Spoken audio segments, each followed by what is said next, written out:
खरा भक्त काय असतो हे आज आपण या कथेतून बघणार आहोत. एक गाव असतं. त्या गावामध्ये एक राजा राहत असतो. त्या गावामध्ये एक शिवमंदिर देखील असतं. राजा दररोज न चुकता राजवाड्यापासून ते मंदिरापर्यंत आणि मंदिरापासून ते राजवाड्यापर्यंत जो कोणी रस्त्यामध्ये त्याला भेटेल त्याला काही ना काहीतरी दानधर्म हा करत असतो.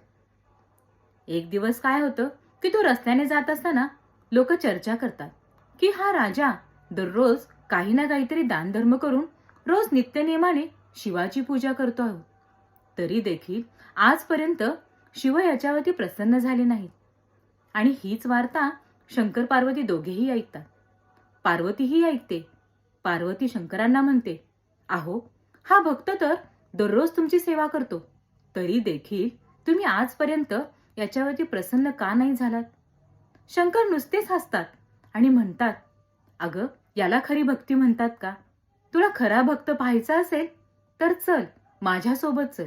मी तुला खरा भक्ती काय आहे, खरा भक्त काय असतो ते दाखवतो. शंकर आणि पार्वती त्या मंदिराकडे येतात. त्याच वेळेस राजा हत्तीवरून येत असतो. हत्तीवरून राजा उतरताच शंकर एक युक्ती हत्तीवरून राजा उतरताच शंकर एक युक्ती करतात. मंदिराच्या कळसावरती जे दगड असतात ते हळूहळू करून एक एक पडू लागतो. राजा घाबरतो. त्याला असे वाटते की भूकंप झाला. तो माहुताला म्हणतो, आहे तसा हत्ती राजवाड्याकडे वळव. आणि राजा पूजा न करताच राजवाड्याकडे निघून जातो. म्हणजेच तो पूजा न करता पळून जातो. हेच पार्वती पाहते आणि शंकराकडे बघून नुसती हसते. शंकर हसतात. ते म्हणतात, तुला खरा भक्त पाहायचा होता ना? थांब, तो बघ खरा भक्त, जो आज मंदिरामध्ये दगड कोसळता आहे हे पाहून माझ्या शिवलिंगाला आलिंगन घालून बसलेला आहे. तो माझा खरा भक्त. त्याच्याकडे मला देण्यासाठी काही नाही.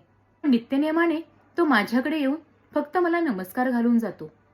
मित्रांनो, या गोष्टीतून आपण एक शिकलो आहोत की दिखावा करण्यापेक्षा आपण मनापासून जी भक्ती करतो ना, तीच खरी भक्ती.